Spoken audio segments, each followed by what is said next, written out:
Audio Jungle. Audio Jungle.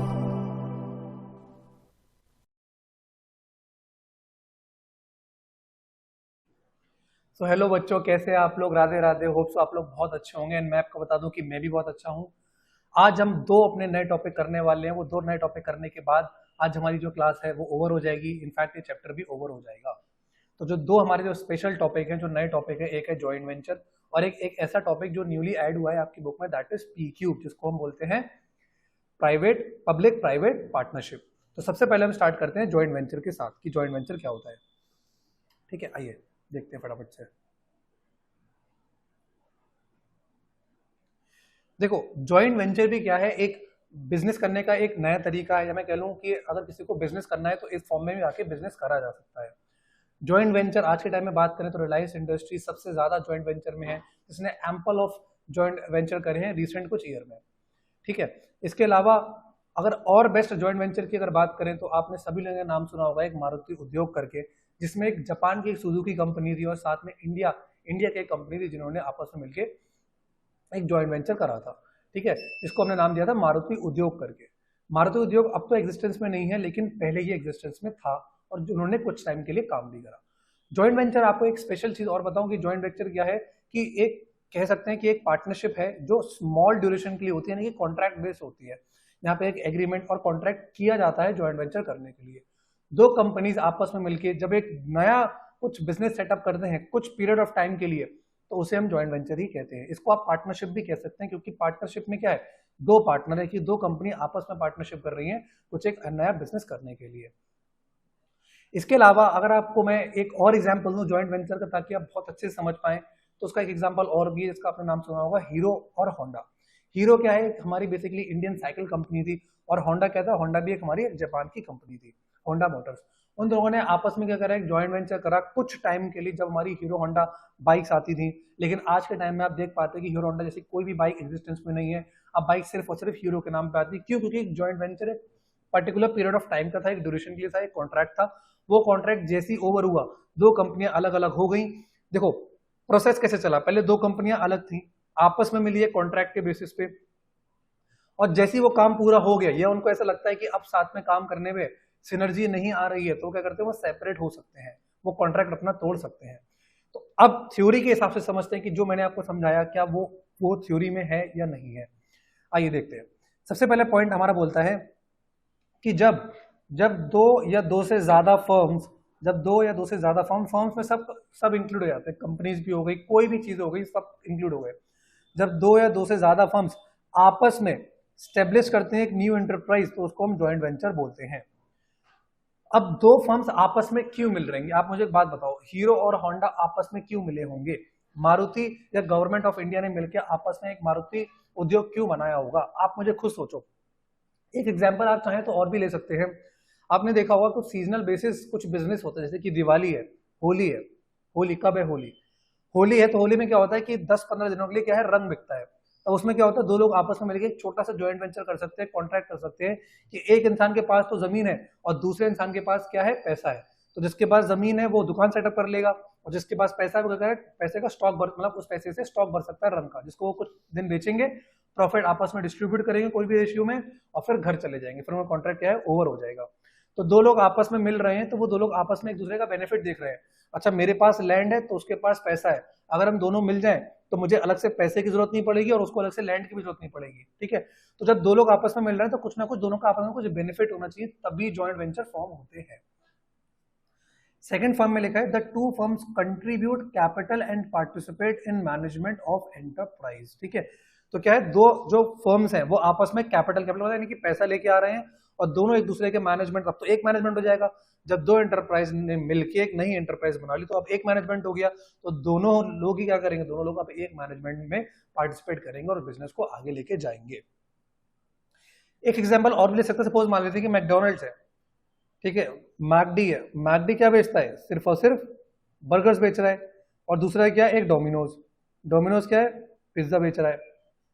तो क्या हो सकता है कि एक ऐसा भी जॉइंट वेंचर हो सकता है, एक ऐसा भी जॉइंट वेंचर हो सकता है कि मैकडोनल्ड और डोमिनोज बैठ के आपस में मिल बैठ के एक बात कर सकते हैं कि देखो मैकडोनल्ड्स, तुम सिर्फ बर्गर बेच रहे हो, और देखो डोमिनोज, तुम सिर्फ पिज्जा बेच रहे हो। तो एक ऐसा जेवी बनाया जाए, एक ऐसा जॉइंट वेंचर बनाया जाए जिसमें अब जो मैकडोनल्ड है वो डोमिनोज को पिज्जा बेचेगा, और जो डोमिनोज वाला है अब वो मैकडोनल्ड के क्या बेचेगा, वो मैकडोनल्ड के अब बर्गर बेचेगा। तो ये क्या है, ये भी एक जॉइंट वेंचर फॉर्म हो सकता है कुछ पीरियड के लिए, आपस में इसको भी बाद में आपस समझौते से इसको बाद में इस कॉन्ट्रैक्ट को खत्म भी किया जा सकता है। इन सिंपल वर्ड्स, आप थ्योरी में देखिए, in simple words we can say that joint venture is a partnership between two firms. जैसे मैंने आपको बताया कि दो फर्म्स मिलकर आपस में पार्टनरशिप कर ले रही हैं। अब फर्म्स की बात करें तो फर्म जो हो सकता है वो सेम कंट्री के भी हो सकते हैं, एज वेल एज फॉरेन जो नेशंस है वो भी आपस में मिलके, जो फॉरेन कंपनीज है, जो दूसरी कंट्रीज में कंपनीज बैठी हुई हैं, दूसरी कंट्रीज भी किसी दूसरी कंट्री से भी ज्वाइंट वेंचर कर सकते हैं, और एक कंट्री के दो इंसान भी मिलकर भी ज्वाइंट वेंचर कर सकते हैं, जो हमारा पॉइंट नंबर 4 बोलता है ये वाला। एग्जाम्पल्स वही एग्जाम्पल्स है जो मैंने आपको एग्जाम्पल बताए हैं। एक मैंने आपको एग्जाम्पल बताया हीरो साइकिल और होंडा वाला। दूसरा मैंने आपको एग्जाम्पल बताया था सुजुकी और गवर्नमेंट ऑफ इंडिया, जिसमें उन लोगों ने फॉर्म करा था मारुति उद्योग, और हीरो साइकिल इंडिया और जो होंडा मोटर्स कंपनी थी उन्होंने क्या बनाया था, उन्होंने हीरो होंडा बनाया था। क्लियर। अब आगे देखते हैं, अब देख लेते हैं फीचर्स क्या थे जॉइंट वेंचर्स। यानी कि फीचर का सिंपल सा मतलब ये है कि अगर दो लोग आपस में जॉइंट वेंचर बना रहे हैं तो वो लोग क्या देखेंगे, आप खुद सोचना। आप बन जाओ हीरो कंपनी, मान लो हीरो कंपनी आप हो, हीरो जो इंडिया साइकिल वो आप लोग, होंडा मैं हूं। अब आपस में हम दोनों मिलके अब समझौता कर रहे हैं जॉइंट वेंचर को। देखो सबसे पहले क्या क्या देखते हैं। सबसे पहले देखेंगे इंक्रीज रिसोर्स एंड कैपेसिटी। आप मुझे खुद बताओ, जब अपन दोनों मिल जाएंगे तो क्या होगा, वो फर्स्ट बात है, जो पैसा है वो, यानी कि एक और एक क्या हो जाएंगे, अब 11 हो जाएंगे। ठीक है। दूसरी चीज, आपका ह्यूमन रिसोर्स अलग है, मेरा ह्यूमन रिसोर्स अलग है, अब दोनों लोग आपस में मिल जाएंगे तो क्या होगा, रिसोर्सेज भी बढ़ेंगे और कैपेसिटी भी। मान लो पहले मैं 10 क्विंटल या 10, मान लेते मैं जब साइकिल प्रोड्यूस कर रहा था तो मैं 100 साइकिल प्रोड्यूस कर पा रहा था। अब आप मेरे साथ मिल गए तो अब क्या हो जाएगा, या मैं 100, अगर मैं होंडा हूं तो मैं 100 बाइक्स प्रोड्यूस कर रहा था, अब आप मेरे साथ मिल गए तो क्या हो गया, आपका फाइनेंशियल मेरे को सर्विसेज भी मिली, आपकी ह्यूमन रिसोर्स भी मेरे को मिला। तब हो सकता है मैं 1000 भी मोटरसाइकिल अब प्रोड्यूस कर पाऊंगा।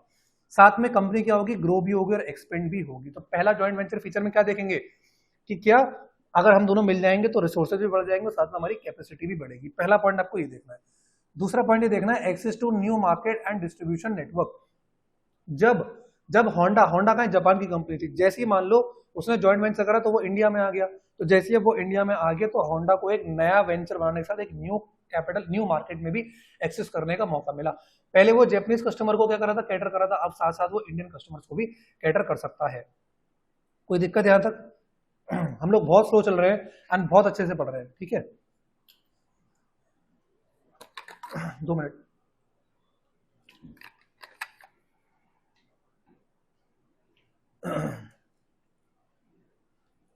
चलो अब देखते हैं और कुछ फीचर्स।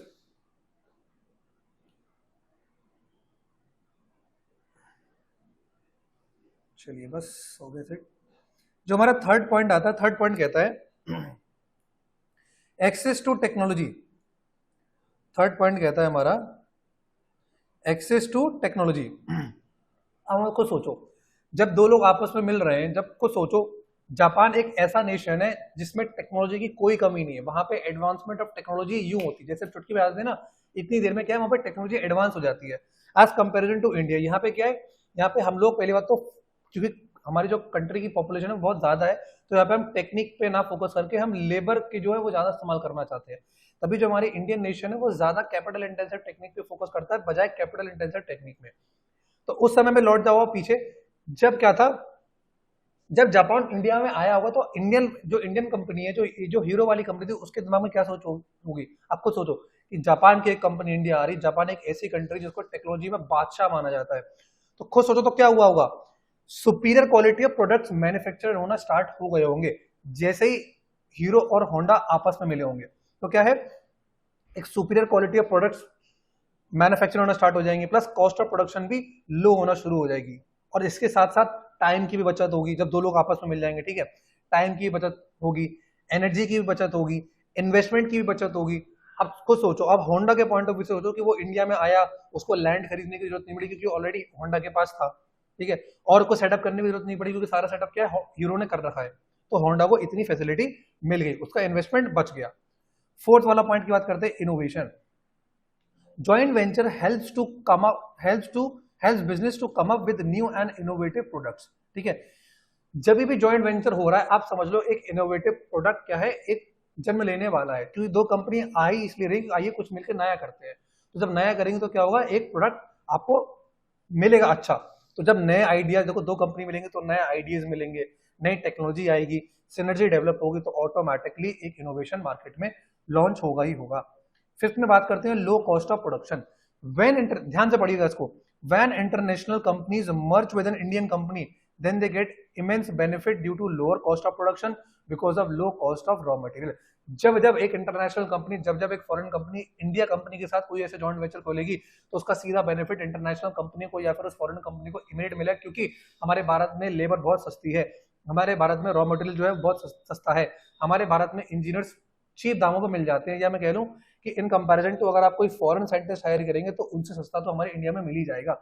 साइंटिस्ट भी आपको यहाँ पे कम पैसे में मिल जाएंगे। तो ओवरऑल अगर बात करूं तो यहाँ पे जो प्रोडक्शन होने वाला है वो कम पैसों में हो जाएगा।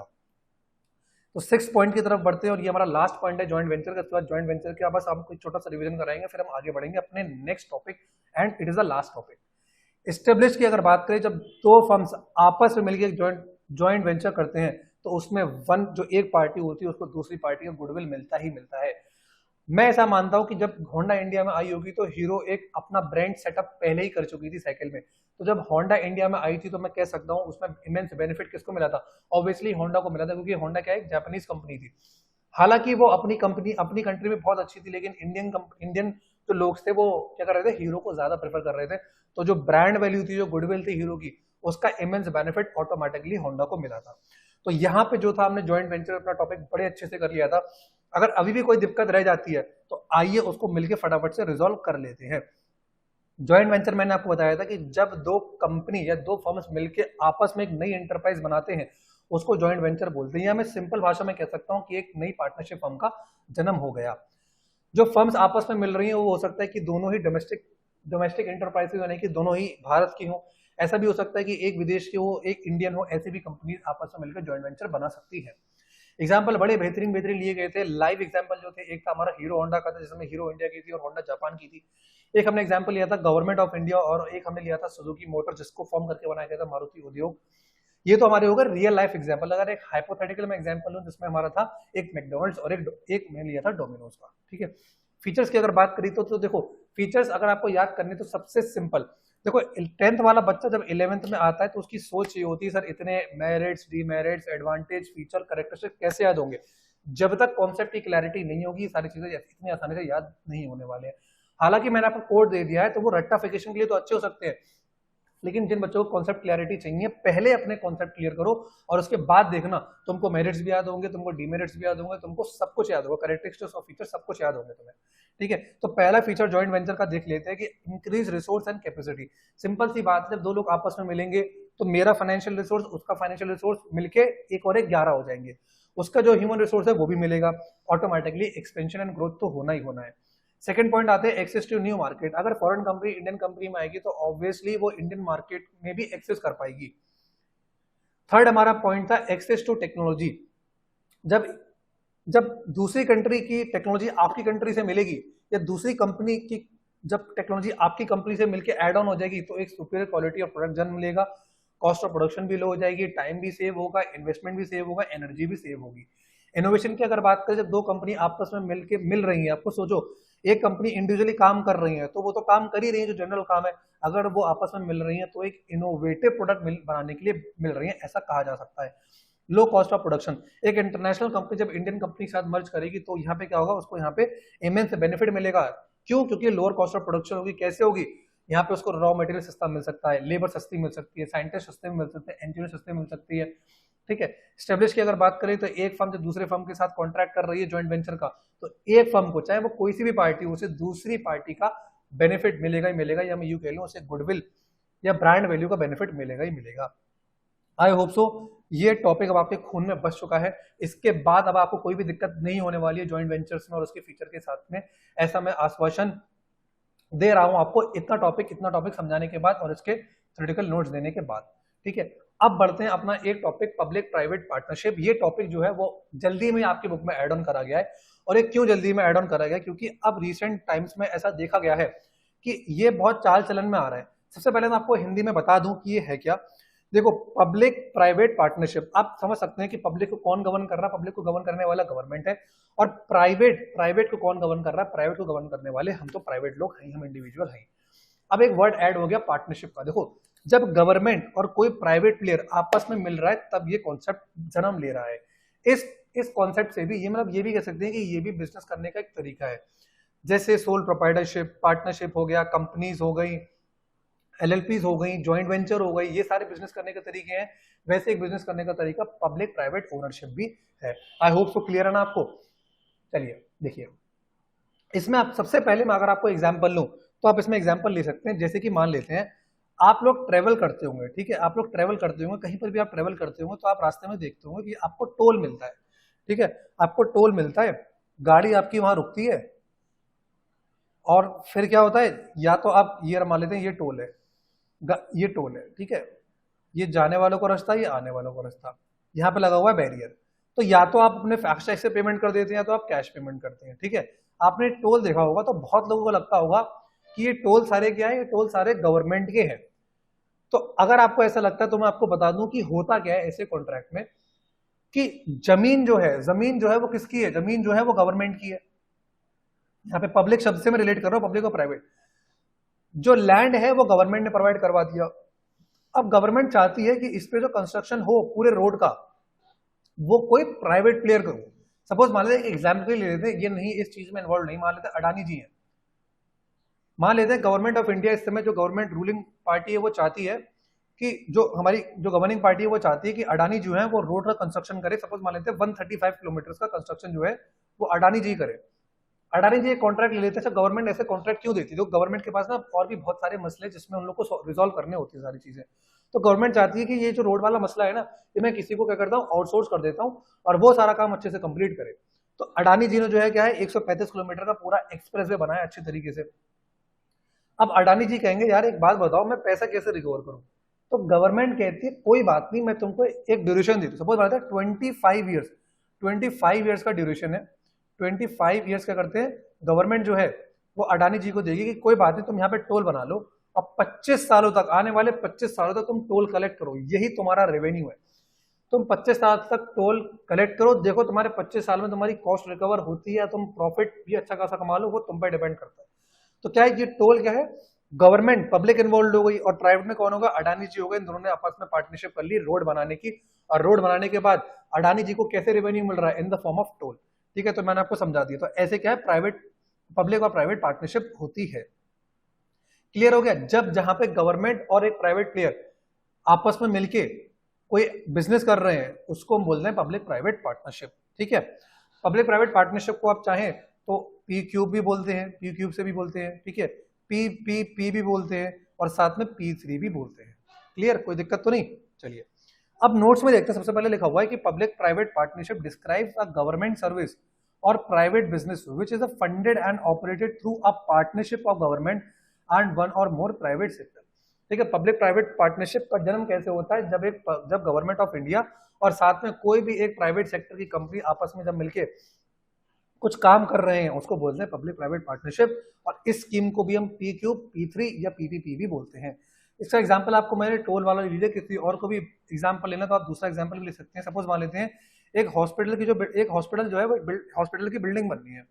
तो हॉस्पिटल की जो बिल्डिंग है उसका फाइनेंस एंड कंस्ट्रक्टेड वो तो कोई प्राइवेट डेवलपर कर देगा, लेकिन जो प्राइवेट कंपनी एक्ट एग्जांपल में लिखा है a hospital building financed and constructed by private developer and lease to hospital authority. तो इसमें अब क्या सुनो, देखो प्राइवेट कंपनी जो है वो एक्ट एज करेगी landlord and provide housekeeping services and other non medical services whereas hospital services are provided by the hospital authorities.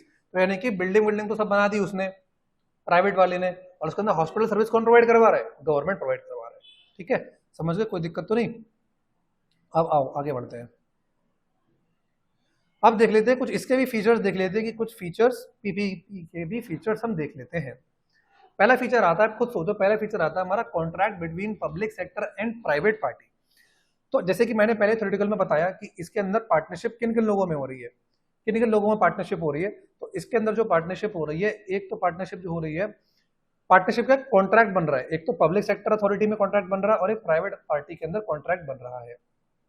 जिसके अंदर जो प्राइवेट पार्टी है वो प्रोवाइड कर रही है पब्लिक सर्विसेज। यानी कि अगर मैं टोल की अगर बात करूं, खुद सोचो, अगर टोल वाला एग्जांपल लो तो सारा रिस्क किसका था? क्या गवर्नमेंट का था? रिस्क गवर्नमेंट का नहीं था।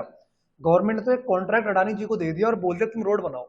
तो सारा रिस्क किसके ऊपर शिफ्ट हो गया? बर्डन सारा किसके ऊपर शिफ्ट हो गया? तो जितने भी सारे रिस्क थे, वो फाइनेंशियल रिस्क हो, चाहे टेक्निकल रिस्क हो, चाहे ऑपरेशनल रिस्क हो, वो सारे के सारे किसने बियर करे? प्राइवेट पार्टी ने। पब्लिक पार्टी ने, जो पब्लिक सेक्टर था, उसने कोई भी रिस्क बियर नहीं करा। सेकेंड जो हमारा पॉइंट आता है वो आता है cost of using services. Cost of using services की अगर मैं बात करूं तो आप खुद सोचो कि मान लेते हैं कि वो टोल वाला जो पॉइंट था वो कवर हो गया। अब टोल वाले पॉइंट में क्या किसी ने सोचा कि गवर्नमेंट जो है, गवर्नमेंट ने अडानी से ये भी तो कहा होगा, यानी कि जब टोल का जो अमाउंट था वो फिक्स हो रहा होगा, उसके अंदर करना कहीं ना कहीं गवर्नमेंट ने इन्वॉल्व हो रहा होगा। वरना आप खुद सोचो, अगर अडानी जी चाहें तो वो जो 25 साल में पैसा रिकवर करना था वो 10 मिनट के अंदर ही पैसा रिकवर कर सकते हैं। जहां टोल चार्ज होना चाहिए था 160, वो चार्ज करना शुरू कर देंगे 460। और फिर बोलेंगे भी ये तो गवर्नमेंट ने मेरे को कॉन्ट्रैक्ट दिया था रोड बनाने का, मैंने रोड बना दिया, अब रोड बनाने के बाद टोल तो नहीं चला रहा हूँ तो मैं कितने पैसे रिकवर करूँ? नहीं, जो कॉस्ट ऑफ यूजिंग सर्विसेज है, उस रोड को जो यूज करने की सर्विसेज है, वो या तो यूजर ऑफ सर्विसेज पे कर सकता है या तो चाहो तो गवर्नमेंट भी पे कर सकता है। लेकिन अगर टोल में देखें तो हम सर्विसेज यूज कर रहे हैं, यानी कि हम एक अच्छी रोड का इस्तेमाल कर रहे हैं। आपको सोचो टोल बनते ही क्यों है? आपको एक मान लो 100 किलोमीटर का एक्सप्रेस वे दे रखा है, अब उसका वो चार्ज कर रहे हैं। आपको सोचो अगर वो अच्छा सा रोड नहीं बना हो तो उस रोड पे गड्ढा ज्यादा होते, रोड टूटी फूटी होती, तो आपकी गाड़ी जो है वो और जल्दी डिप्रिशिएट होती, आपकी गाड़ी क्या है और जल्दी खराब होती। तो आपने कहीं तो पैसा सेव करा ना, आपको एक अच्छी एक स्मूथ राइड मिल रही है, आपको ज्यादा गाड़ी में ज्यादा वर्क नहीं करना है, ज्यादा गियर चेंज नहीं करने, क्लच नहीं करना, आपको एक स्मूथ है गाड़ी की स्पीड सेट करनी है, चलते चले जाना है। तो ये सब अगर आप फैसिलिटी ले रहे हो तो उसके बदले में आपको चार्ज भी तो करना पड़ेगा, वो आप चार्ज करते हो इन the form of toll. But वो जो टोल अमाउंट होना चाहिए वो एक स्पेसिफिक होना चाहिए, ऐसा नहीं कि आप मनी एक्सटॉर्शन कर रहे हो इन द फॉर्म ऑफ टोल। तो वहाँ पे कॉस्ट ऑफ यूजिंग सर्विसेज है, यानी कि cost of using the road, वो चाहो तो यूजर ऑफ द सर्विसेज पे कर सकता है, लेकिन और गवर्नमेंट भी कर सकती है। जनरली क्या होता है, यूजर ऑफ सर्विसेज भी पे करता है, जो हम देखते हैं। तो दो जो हमारे पॉइंट थे वो हमने कवर कर लिए। पहला था हमारा contract between public sector and private party, और दूसरा था हमारा कॉस्ट ऑफ यूजिंग सर्विसेज। किसी को यहाँ पे अगर कोई दिक्कत हो तो आप बता सकते हैं कि सर हमको यहाँ पे दिक्कत आ रही है। वैसे तो मैं कोशिश कर रहा हूँ कि मैं जितना पॉइंट को एग्जैगरेट कर सकूँ, जितना मैं समझा सकूँ, यानी कि अगर मैं 100 बातें कह रहा हूँ तो एटलीस्ट 50 तो बातें आप तक पहुंचेंगी ही पहुंचेंगी। और जब वो 50 बातें आपके दिमाग तक पहुंच जाएंगी तब ऑटोमेटिकली जब आप कॉन्सेप्ट की गो थ्रू करेंगे इसको धीरे धीरे, तो वो सारे पॉइंट आपके क्लियर होते चले जाएंगे। अब बढ़ते हैं पॉइंट नंबर 3 की तरफ। और चैप्टर देखिए हमारे सिर्फ 4 ही पॉइंट बचे, हमारे चैप्टर जो है वो खत्म होने वाला है। ठीक है, इस चैप्टर का आप अच्छे से रिवीजन करिए। ठीक है, आगे चल के अगर मतलब ऐसा कुछ हुआ तो हम आगे आपके टेस्ट भी ले लेंगे, वो मोड डिसाइड कर लेंगे कि टेस्ट कैसे होगा। लेकिन फिलहाल के लिए जो अभी हमारा एक प्लान है वो प्लान ये है कि आपको रेगुलर क्लासेस प्रोवाइड करे जाए, साथ साथ रिवीजन लेक्चर भी प्रोवाइड करे जाए, क्योंकि आप क्या है फ्लो में वीडियोस देखते रहो, फ्लो में वीडियोस देखो, फिर रिवीजन दो, स्कूल में टेस्ट हो रहे हैं स्कूल में टेस्ट दो, फिर खुद आपको सेल्फ भी इवेल्युएट कर सकते हो बाय गिविंग टेस्ट। और अच्छा तरीका बताऊं तो आप टेस्ट लिखने के बाद अगर चाहो तो कॉपी इवेल्युएट करने के लिए मेरे को दे सकते हो कि आपके जो आंसर्स हैं वो ठीक है या नहीं है, आपको जो राइटिंग स्किल है, आप जो कंटेंट लिख रहे हो अपने कॉपी के अंदर वो अप्रोप्रिएट है या नहीं है, आप चाहें तो वो भी कर सकते हैं। लेकिन थोरो रीडिंग एंड पॉइंट्स की लर्निंग बहुत जरूरी है बिजनेस चैप्टर के, बिजनेस किसी भी चैप्टर के अंदर। ठीक है, सारे चैप्टर बेहद इंपॉर्टेंट है अपने एग्जाम से पर्सपेक्टिव से। और 11th की अगर आपने बिजनेस टैकल करी है तो अच्छे से आप 12th की बिजनेस भी टैकल कर सकते हैं। ठीक है, तो आइए अब थर्ड पॉइंट देखते हैं। अपना थर्ड पॉइंट आता है हमारा प्रोविजन ऑफ कैपिटल सब्सिडी। इसमें लिखा है projects that aim at creating public goods in the infrastructure sector the government may provide a capital subsidy in the form of one time grant to make it more attractive to the private sector. In some cases the government may provide revenue subsidy including tax break, जिसको हम tax holiday भी कहते हैं, और by providing. भाई यहाँ पे simple सा कबूतरों को दाना डाला जा रहा है। गवर्नमेंट क्या कर रही है? गवर्नमेंट क्या कर रही है? अट्रैक्ट कर रही है प्राइवेट प्लेयर को। प्राइवेट प्लेयर से कह रही है आप आइए हमारे साथ कॉन्ट्रैक्ट में आइए, हम आपको ये प्रोजेक्ट को स्टेब्लिश करने के लिए आपको हम वन टाइम ग्रांट भी दे सकते हैं, हम चाहें तो आपको एक टैक्स हॉलिडे का पीरियड भी दे सकते हैं कि आपको 5 सालों तक कोई टैक्स भी पे नहीं करना है। तो क्या है, कबूतरों को या मुर्गियों को दाना डाला जा रहा है ताकि वो कॉन्ट्रैक्ट में आ जाएं। तो इस पॉइंट के अंदर ये समझाया गया है कि जो ऐसे प्रोजेक्ट्स होते हैं जैसे कि रोड बनाने वाला, ब्रिजेस बनाने वाला, डैम बनाने वाला, इसके अंदर गवर्नमेंट क्या करती है, कैपिटल सब्सिडी भी प्रोवाइड करा सकती है। सब कैपिटल सब्सिडी का मतलब क्या होता है? सपोज मान लेते हैं ये प्रोजेक्ट जो है इसकी जो वैल्यूएशन है प्रोजेक्ट की वो 100 करोड़ हुई, तो गवर्नमेंट कहती है ठीक है इस 100 करोड़ में जो है 20 करोड़ की सब्सिडी जो है तुमको हम दे रहे हैं। तो क्या है, इसको सब्सिडी कह सकते हैं, कह भी सकते हैं गवर्नमेंट ये भी कह सकती है कि कोई बात नहीं, इस प्रोजेक्ट की वैल्यूएशन अगर 100 करोड़ है, आप इसको डेवलप करिए।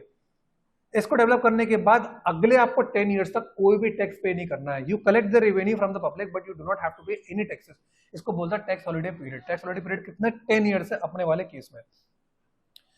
ठीक है, तो ये provision of capital subsidy third point है जो मैंने आपको हिंदी देसी भाषा में समझा दिया। पर आप देसी भाषा में क्यों समझाते हो? देखो हम लोग क्या है, इंडियंस है। अब अंग्रेजी तो उसमें किताब में लिखी है, मैं आपको अंग्रेजी बोल के समझा दूंगा तो फिर क्या ही फायदा होगा। हिंदी में समझो ताकि इंग्लिश में उसको अच्छे से याद कर पाओ। फिर आता हमारा फोर्थ पॉइंट बोलता है pertaining to high priority projects and public welfare. इसमें पढ़ते हैं कि PPP is suitable for high priority projects, यानी कि आप खुद देखो पीपीपी हम कहां पे, यानी कि पीपीपी वाले कॉन्ट्रैक्ट कहां पे लगाना है, जहां पे हाई प्रायोरिटी प्रोजेक्ट्स हो such as infrastructure sector, this is a priority project. PP is used in the government project target at public welfare. इसका एग्जांपल है दिल्ली मेट्रो रेल कॉर्पोरेशन। ऐसे जो बड़े बड़े प्रोजेक्ट्स होते हैं, जैसे कि एक प्रोजेक्ट अभी जो वंदे मातरम रेल का चल रहा है वो भी एक पीपीपी वाला ही प्रोजेक्ट है। दिल्ली मेट्रो रेल कॉर्पोरेशन था। ऐसे जो प्रोजेक्ट्स होते हैं इन्हीं प्रोजेक्ट्स के लिए पीपीपी कॉन्ट्रैक्ट किए जाते हैं। समझ गए आप? फिफ्थ वाला हमारा जो पॉइंट आता है वो आता है शेयरिंग ऑफ रेवेन्यू। अब बात आता है जो कद्दू कटा है वो किन किन लोगों में बटेगा। The revenue of PP is shared between government and private enterprise in agreed ratio. PPP contract कर लिया, प्रोजेक्ट हमारा डेवलप हो गया, अब आती है अर्निंग की बारी। तो गवर्नमेंट चाहे तो जैसे टोल वाले केस में अडानी जी को बोल दिया था कि कोई बात नहीं 25 साल तक कलेक्ट करना, 25 साल के बाद या तो तुमसे हम आधा आधा शेयर करेंगे या तो अपना बोरिया बेस्तर उठा के कहीं और जगह रोड बनाओ और आप कहीं और टोल कलेक्ट करो। या फिर गवर्नमेंट फर्स्ट ऐसे कह सकती है कि कोई बात नहीं, तुमने टोल बना लिया, अब तुम जो भी पैसा कमाओगे उसमें 70-30 का रेशियो कर लेगा, यानी कि जो रेवेन्यू होगा वो गवर्नमेंट के साथ शेयर होगा, आज नहीं तो कल शेयर होना ही होना है। सिक्स्थ वाले पॉइंट की अगर बात करें तो प्रॉब्लम विद पीपी, क्या दिक्कत क्या आती है? The main problem with PP project is that private investors obtain a rate of return that was higher than the government bond rate even though most of income risk is borne by the public sector। यानी कि PPP क्या है basically, इसमें सिर्फ इतना सा बताया गया है कि जो प्राइवेट इन्वेस्टर्स हैं वो चाहते हैं कि इनको जो रेट ऑफ रिटर्न मिले ना वो गवर्नमेंट का जो बॉन्ड रेट है उससे ज्यादा मिले, बस इसी पॉइंट का ये बताया गया है। सपोज मान लेते हैं कि वो अगर गवर्नमेंट, आप खुद सोचो, यानी कि मैं मान लेता हूँ 2 पल के लिए आप ही अडानी हो, आप सोच रहे हो मैं गवर्नमेंट के इस प्रोजेक्ट में अगर पैसे डालूं तो अगले 25 साल तक मुझे जो रिटर्न मिलने वाली है वो 10% है। सपोज मान लेता, हाइपोथेटिकल एग्जांपल है, ठीक है। ये इन्वेस्टमेंट, अगर आप इन्वेस्टमेंट कर रहे हो गवर्नमेंट के साथ, यानी कि इनफैक्ट मैं ये कह दूं अगर आप पीपीपी बनवा रहे हो, कैसे कॉन्ट्रैक्ट में एंटर कर रहे हो तो अगले 25 साल तक आपको रिटर्न मिलने वाली है दैट इज 10%। लेकिन ऑन द अदर हैंड आप ये सोच रहे हो कि अगर मैं गवर्नमेंट के इस प्रोजेक्ट में ना एंटर करके गवर्नमेंट के किसी और बॉन्ड में अगर मैं इन्वेस्टमेंट कर दूं तो मुझे आगे 25 साल 15% मिलने वाली है। तो बड़ा मेन दिक्कत यही आ जाती है। तो अडानी के मन में एक लालच आएगा, एक बात बताओ, क्यों ना मैं इस गवर्नमेंट की जो बॉन्ड है इन्वेस्ट कर दूं, मेरी मेहनत ही खत्म, मैं जो इतनी लेबर चलाता, जो इतना टाइम स्पेंड करता वो मैं कहीं और स्पेंड कर लूंगा, फिलहाल के लिए पैसा सारा जो है वो गवर्नमेंट के बॉन्ड में लगा दूं क्योंकि वहां पे जो रेट ऑफ रिटर्न है वो ज्यादा है।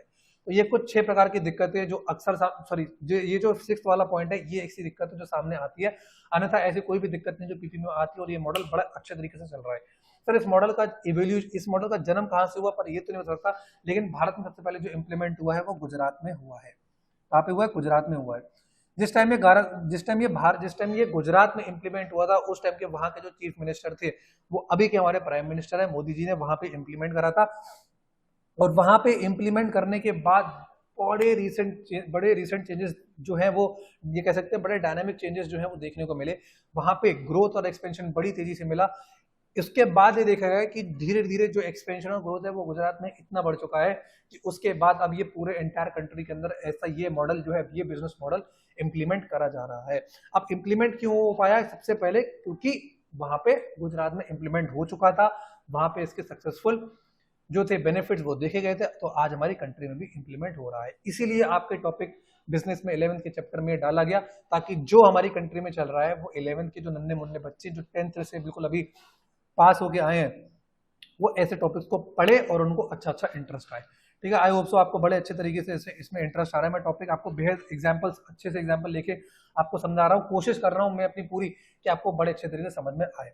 तो आपकी एक रिस्पॉन्सिबिलिटी बनती है कि अगर आपके सर इतने अच्छे तरीके से मेहनत कर रहे हैं, आपको फुल टू एग्जाम्पल्स लेकर अगर आपको समझा रहे हैं तो एक लाइक तो बनता ही है हमारी वीडियोस पे, और साथ ही साथ बिल्कुल चैनल को सब्सक्राइब किए बिना नहीं जाए। दरखास्त उन लोगों से है जो वीडियो देख लेते हैं और अच्छे से कॉन्सेप्ट समझ लेते हैं और कुछ प्यार देके भी नहीं जाते, तो प्यार अगर आपको देना है तो आप सब्सक्राइब कर दो चैनल को और लाइक कर दो वीडियोस को, ठीक है। अगर मेहनत करना है हमको तो मेहनत में हमको रिवॉर्ड में कुछ नहीं चाहिए सिवाय आपके लाइक के। तो आइए एक दफा बस फटाफट से क्या करते हैं, पीपी का एक छोटा सा रिवीजन कर लेते हैं, उसके बाद आपका चैप्टर खत्म और पैसा हजम। फटाफट से कल एक रिवीजन वीडियो आ जाएगी इसकी, वन शॉट रिवीजन देखना, इस चैप्टर को वाइंड अप करना, फिर हम शिफ्ट करेंगे चैप्टर नंबर 4। आप फटाफट से इसका रिवीजन कर लो। तो पीपीपी क्या था बेटा, प्राइवेट पब्लिक पार्टनरशिप। इसमें क्या करते हैं, एक गवर्नमेंट पब्लिक, जिसको पब्लिक को गवर्न करने वाली गवर्नमेंट है, और एक है प्राइवेट। जब ये आपस में मिलकर क्या करते हैं, कुछ काम करते हैं, कुछ पार्टनरशिप फॉर्म करते हैं कुछ प्रोजेक्ट को बनाने के लिए, तो इसमें इसको हम पीपीपी बोलते हैं। देखो मैं आपको कुछ चीज बता दूं, आपको अगर आपको केस स्टडी टैकल करनी है पीपीपी की, तो इसमें ध्यान रखना आपको कुछ ऐसे टर्म्स मिलेंगे जिससे आपको पता चल जाएगा कि ये पीपीपी का क्वेश्चन है। सबसे पहले उसमें ध्यान रखना कि हाई प्रायोरिटी प्रोजेक्ट्स, उस केस स्टडी के अंदर कहीं ना कहीं आपको देखने को मिल रहा होगा कि हाई प्रायोरिटी प्रोजेक्ट, क्योंकि हाई प्रायोरिटी प्रोजेक्ट्स के लिए ही पीपीपी फॉर्म हो रहा है। दूसरी चीज, कैपिटल सब्सिडी जैसी, टैक्स हॉलिडे पीरियड जैसे कुछ ना कुछ ऐसे टर्म्स आ रहे होंगे जिससे आप पता लगा सकते हैं कि पीपीपी का कॉन्सेप्ट है। और लास्ट वाला जो शेयरिंग रेवेन्यू वाला पार्ट है, वो भी आप उससे पता लगा सकते हैं कि कहीं ना कहीं जो हमारे पीपीपी है उसका क्वेश्चन है। तो ऐसे आप क्वेश्चन को पहचान सकते हैं, ठीक है, ऐसे क्वेश्चन को आप पहचान सकते हैं। तो हमने आपको भी बताया कि पीपीपी क्या है बेटा। पीपीपी यहाँ पे गवर्नमेंट और जो एक प्राइवेट पार्टी है वो आपस में मिलकर पार्टनरशिप कर रहे हैं, और एक कॉन्ट्रैक्ट के बेसिस पे जो पीपीपी है, जो यानी कि जो पब्लिक प्राइवेट पार्टनरशिप है, उसको हम पीक्यूब भी कहते हैं, P3 भी कहते हैं, साथ में हम पीपीपी भी कहते हैं। इसके मैंने 2 एग्जांपल लिए थे, आप चाहो तो टोल वाला एग्जांपल भी ले सकते हो, आप चाहो तो हॉस्पिटल बिल्डिंग वाला भी एग्जांपल ले सकते हो, ठीक है। चाहो तो कुछ भी, मतलब एग्जांपल आपको कोट करने ही करने, फिर चाहे वो कुछ भी हो, चाहे फिर वो हाइपोथेटिकल एग्जांपल हो, चाहे वो एक रियल लाइफ एग्जांपल हो, but you have to quote an example in your exam, not in the exam but also in your class test और in your half yearly exams, ठीक है। फिर बात करते हैं features of PPP. Features of PPP क्या है, सबसे पहला था contract between public sector and private party. Sir ये तो कॉन्ट्रैक्ट होगा ही तभी तो पार्टनरशिप फॉर्म होगी। फिर सेकंड आता कॉस्ट ऑफ यूजिंग सर्विसेज। आप खुद सोचो, जो अब उसको इस्तेमाल करने के, यानी कि जब मान लो रोड बन गया, रोड को इस्तेमाल करने की जो भी कॉस्ट है, उसको या तो जो उसको, यानी कि जो उसमें मान लो जो टोल पे कोई गाड़ी चला रहा है, उस रोड उस लेन पे कोई गाड़ी चला रहा है, उस एक्सप्रेस वे को इस्तेमाल कर रहा है, तो वो पे करेगा, अन्यथा गवर्नमेंट भी पे कर सकती है, लेकिन जनरली देखा जाता है कि यूजर ऑफ सर्विसेज ही पे करता है। उसके बाद हम टॉपिक पर जो आते हैं वो नेक्स्ट हमारे जो 4 पॉइंट है। सबसे पहले जो हमारा पॉइंट आता है वो आता है प्रोविजन ऑफ कैपिटल सब्सिडी। यहाँ पे कुछ नहीं, बस मुर्गियों को दाना डाला जा रहा है। मुर्गियों को दाना किस फॉर्म में डाला जा रहा है, यानी कि यहाँ पे बोला जा रहा है, प्राइवेट प्लेयर्स को इन्फ्लुएंस करा जा रहा है कि हे प्राइवेट प्लेयर्स, अगर तुम हमारे साथ कॉन्ट्रैक्ट करते हो तो हम तुमको कैपिटल सब्सिडी भी देंगे, हम तुमको टैक्स हॉलिडे पीरियड भी देंगे, ठीक है। तो गवर्नमेंट ऐसे क्या है, लालच देती है।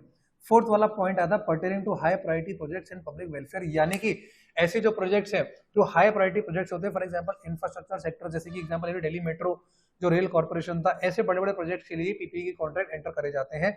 फिफ्थ वाला पॉइंट आता है शेयर ऑफ रेवेन्यू। एक बार जब पैसा आना शुरू हो जाता है तो गवर्नमेंट के साथ तो शेयर करना ही पड़ेगा, यानी कि प्राइवेट पार्टी और पब्लिक पार्टी आपस में पैसे शेयर करेंगे किसी भी डिफाइंड रेशियो में, उस रेशियो से हमें कोई लेना देना नहीं है दूर दूर तक।